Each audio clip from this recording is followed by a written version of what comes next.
HSSF Hindu आध्यात्मिक सेवा संस्थान के मार्गदर्शन में अखिल भारतीय बलाई महासंघ द्वारा भव्य कन्या पाद पूजन का आयोजन बलाई समाज के राष्ट्रीय अध्यक्ष मनोज परमार द्वारा किया गया, जहां कई छोटी छोटी कन्याओं का पाद पूजन कर उनका आशीर्वाद लिया।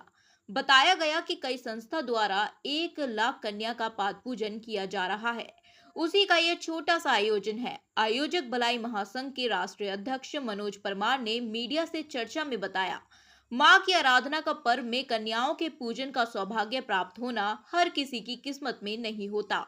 और तो और जहां छोटी बच्चियों के साथ हो रहे दुष्कर्म छेड़खानी की घटनाएं को लेकर आज हमें उन दरिंदे जो इन बच्चियों के साथ जोर जबरदस्ती करते हैं, उन्हें सबक सिखाने का समय है। मैं कहना चाहता हूं कि आज हमारी बहन बेटी कहीं भी सुरक्षित नहीं महसूस कर रही है।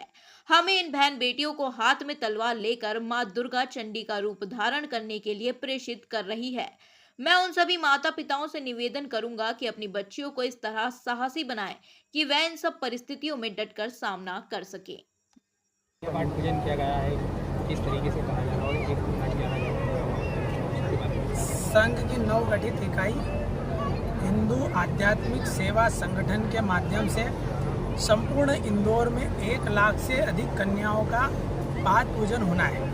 उसी क्रम में, उसी श्रृंखला में अखिल भारतीय बलाई महासंघ ने आज 551 कन्याओं का पाद पूजन किया। यह पाद पूजन इस हेतु किया गया कि वर्तमान में जो घटनाएं हो रही हैं, छोटी छोटी बच्चों के साथ में, बच्चियों के साथ में जो दुष्कृत्य हो रहे हैं, बलात्कार हो रहे हैं, छेड़छाड़ हो रही है, मतलब ना समझ बच्ची के साथ, नाबालिग बच्चियों के साथ ये जो घटनाएं हो रही है, ये कहीं ना कहीं हमारी परंपरा को ध्वस्त कर रही है, हमारी संस्कृति को ध्वस्त कर रही है, समाज में एक विघटन पैदा कर रही है। इसमें दोषी जो लोग हैं उनमें मातृभाव जागृत हो जाए, किसी भी कन्या के प्रति, बालिका के प्रति कामुकता न हो, उसमें मातृत्व भाव जागे, उसे लगे कि ये हमारी बहन है, हमारी बेटी है। जैसे वर्तमान में भी गर्भ चल रहा है, गर्भ करने जो बच्चियां जाती हैं, उन बच्चियों को देखने के लिए कई लोग बुरी निगाहों से जाते हैं, डांस देखने जाते हैं। तो उन बच्चियों में वो मातृभाव, पुरुषों के मन में मातृभाव जागना चाहिए। इस हेतु इस कार्यक्रम का आयोजन किया गया था, क्योंकि ये दुष्कृत्य जो हो रहे हैं, करने वाले जो आरोपी हैं, उनकी उम्र ज़्यादातर लोगों में, ज़्यादातर घटनाओं में 15 से 25 साल की उम्र पाई गई है। तो कहीं ना कहीं ये वर्ग, इस उम्र का युवा जो है भटक रहा है, तो उसके मन में कन्याओं के प्रति मातृता का भाव हो, मातृभक्ति का भाव हो, मातृशक्ति का भाव हो, बहन बेटी है किसी की, ऐसा भाव हो कि हमारी बहन है, हमारी बेटी है और इसका सम्मान होना चाहिए। इस भाव को जागृत करने के लिए यह कन्या पूजन किया गया। फिल्मी गाने और कई लोग जैसे अश्लीलता फैलाने वर्ग विशेष के लोग आ रहे हैं, तो उसको लेकर आप क्या कहेंगे? देखो, ये माँ के जो नवरात्रि है, ये आराधना के दिन है, साधना के दिन है, भक्ति के दिन है, तपस्या के दिन है, व्रत के दिन है।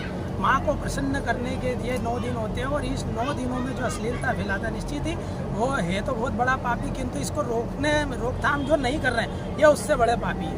तो कहने का मतलब ये है कि जो वर्तमान में आधुनिकता और जो पाश्चात्य संस्कृति का कब्जा हमारे शहर पे दिनों दिन बढ़ते जा रहा है, जो बड़े गरबे हो रहे हैं, बड़े गरबे जो इवेंट करा रहे हैं, उन्होंने इस गरबे को भक्ति की जगह अश्लीलता और कामुकता का पर्याय बना दिया है। और वहाँ पर जिस प्रकार की कामुकता और हो रही है, जिस प्रकार की अश्लीलता हो रही है, गरबों नाम गरबे का है, किंतु वहाँ इंग्लिश गाने बजाए जाते हैं, डीजे बजाए जाते हैं, वहाँ भजन नहीं होते, वहाँ फिल्मी गाने बजाए जाते हैं, अश्लील डांस किया जाता है। तो इस अश्लील डांस के कारण जो है शहर के जो आबो हवा है वो खराब हो रही है, मानसिकता खराब हो रही है, हमारा युवा भटक रहा है, हमारी बहनों के प्रति इसी प्रकार से गंदी नज़रों से इस प्रकार देखा जाता है, क्योंकि ये जो पाश्चात्य संस्कृति है, इसलिए धीरे धीरे हमारे समाज में, हिंदू धर्म में बढ़ते जा रही है। और जो लव जिहाद करने वाले ये जो जिहादी किस्म के लोग हैं, जो अन्य धर्म के लोग हैं, जो नाम बदल के गर्भों में प्रवेश कर जाते हैं और अपने प्रेम जाल में हमारी हिंदू बहन बेटियों को भटकाते हैं, उनके साथ लव जिहाद करते हैं, इस पर रोकथाम के लिए भी कार्य करना चाहिए।